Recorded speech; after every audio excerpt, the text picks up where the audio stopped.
Date 3. While I was cleaning out our home office, my husband texted me. Keep the house. I'm living with Ashley now. No marriage certificate means no splitting assets. Then I found a dusty folder in his grandfather's old desk. When he saw what was inside, his face turned pale. After finding Harold's hidden marriage certificate, I stood in the freshly renovated kitchen of my new home. The morning light streamed through the windows, illuminating the space I had designed exactly as I wanted. Half of the proceeds from selling our old house had given me the freedom to start fresh. Julia sat at my kitchen island, reviewing the final divorce settlement over coffee. Everything's signed, she said, closing the folder with satisfaction. The assets have been divided fairly, just as Harold would have wanted. I smiled, thinking of the old man's photograph that now sat on my mantel. He changed everything, didn't he? Not just with the certificate, but with his letters too. The impact of Harold's letters had rippled beyond just Marcus and me. After our story got out, 3 other women in our social circle discovered their partners had used the same no-papers tactic. Harold's foresight had inadvertently helped them too, setting a precedent for challenging these unofficial arrangements. Have you heard from Marcus? Julia asked, stirring her coffee.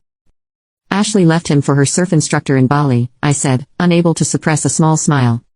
He's been sending me texts about regret and second chances.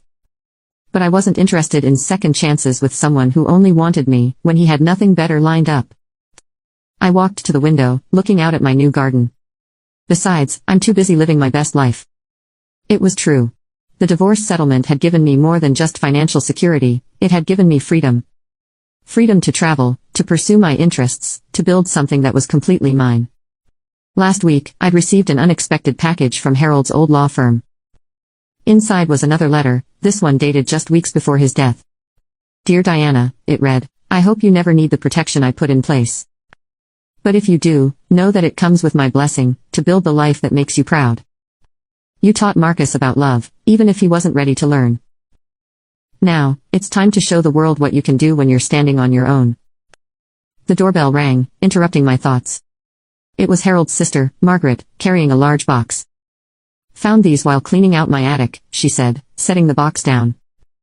Thought you should have them. Inside were photo albums and documents from Harold's early life, pictures of him as a young lawyer fighting for civil rights in the 60s. News clippings documented the cases he'd won for underdogs, letters from grateful clients expressing their appreciation.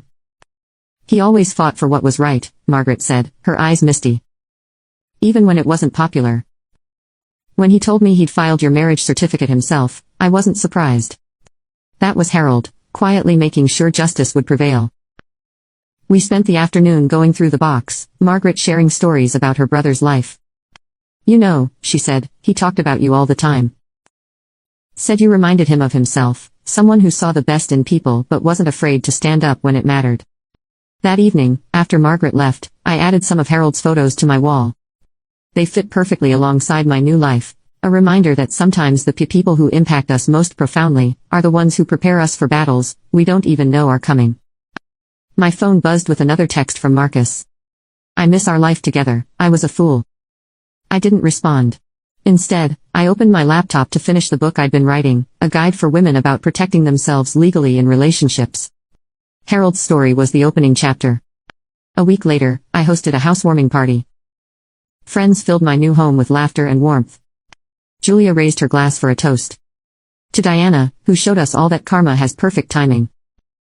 And to Harold Mitchell, who proved that sometimes our greatest allies are watching out for us, even when we don't know we need them. As my guests mingled, I slipped away to my study for a quiet moment. Harold's photo seemed to twinkle at me from the wall. I touched the frame gently, thinking of all he'd set in motion with one simple act of love and foresight. Thank you, I whispered to his image. Not just for the certificate, but for showing me that true family protects each other, even across time. My new life wasn't what I had planned when I said my vows 8 years ago on that beach in Hawaii. It was better. It was authentic, built on a foundation of self-respect and gratitude for those who help us find our strength. Harold's last letter sat framed on my desk, its final lines visible in the setting sun. Remember, dear Diana, sometimes the best legacy we can leave is ensuring that justice finds its way to those who deserve it most. You deserved every protection I could offer, and you deserve every joy that comes your way now.